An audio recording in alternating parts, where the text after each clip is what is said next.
जी हाँ, आखिर क्या है निधिवन के जंगल का राज, ये हर कोई जानना चाहता है। आपको बता दें, एक ऐसी कहानी उस रात की जिस रात में आंखें खोलना मना है, क्योंकि इस रात एक खास इलाके में जो कुछ होता है उसे देखने की इजाज़त किसी को नहीं है। ये सिलसिला सदियों पुराना है, मगर रात के इस राज का गवाह आज तक कोई नहीं बन पाया। ऐसा नहीं है कि लोगों ने पता करने की कोशिश नहीं करी, पर यह राज जिसने भी जाना वो इसकी हकीकत दूसरों को बताने के लिए जिंदा ही नहीं रहा। हम बात कर रहे हैं वृंदावन के निधिवन की, जहाँ से जुड़ी लाखों भक्तों की श्रद्धा। जिन्हें यहाँ के बारे में जानकारी नहीं है वो नहीं जानते कि क्यों यहाँ एक खास रात में जाने के लिए मना किया जाता है। वो कौन सा रहस्य है जिसकी वजह से ये जगह एक रहस्य बन चुकी है। तो आखिर ऐसा क्या होता है उस रात में जिसे देखना मना है। आज इंसान ज़मीन पर बैठे बैठे पूरा ब्रह्मांड देख सकता है। जी हाँ, ब्रह्मांड देख सकता है, लेकिन मगर जिस इलाके की बात हम कर रहे हैं वहाँ कोई भी इंसान वो खास रात चाह कर भी नहीं देख सकता, क्योंकि यहाँ कौन कब क्या देख सकता है ये इंसान नहीं, भगवान तय करते हैं। और इसीलिए इस इलाके में जाने वाले रात तो रात दिन के उजाले में भी अपने कदम फूंक फूंक कर रखते हैं।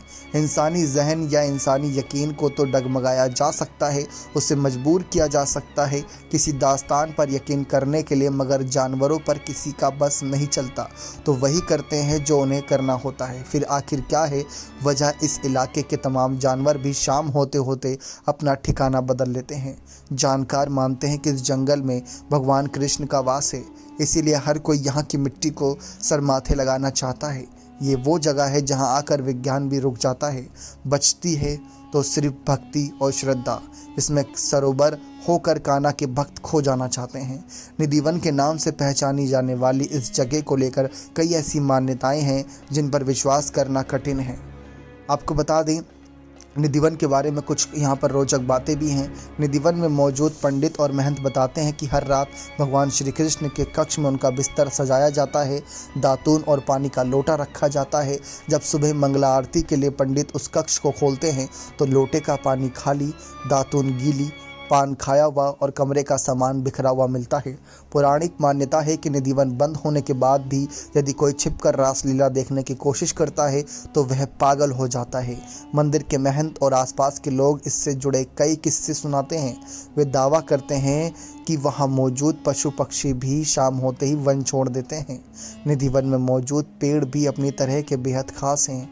जहाँ आमतौर पर पेड़ों की शाखाएं ऊपर की ओर बढ़ती हैं, वहीं निधिवन वन में मौजूद पेड़ों की शाखाएं नीचे की ओर बढ़ती हैं। इन पेड़ों की स्थिति ऐसी है कि रास्ता बनाने के लिए उनकी शाखाओं का डंडे का सहारा फैलने से रोका गया है। ऐसी मान्यता है कि जो रात में होने वाले भगवान श्री कृष्ण और राधा के रास को देख लेता है वो पागल या अंधा हो जाता है। इसी कारण निधिवन के आसपास मौजूद घरों में लोगों ने उस तरफ खिड़कियां नहीं लगाई हैं। कई लोगों ने अपनी खिड़कियों को ईंटों से बंद कर दिया है। आसपास रहने वाले लोगों के मुताबिक शाम 7 बजे के बाद कोई इस वन की तरफ नहीं देखता। निधिवन में ही बिहारी जी महाराज का दर्शन स्थल है। मान्यता है कि संगीत सम्राट और ध्रुपद के जनक स्वामी हरिदास भजन गाया करते थे। माना जाता है कि बाके बिहारी जी ने उनकी भक्ति संगीत से प्रसन्न होकर एक सपना दिखाया।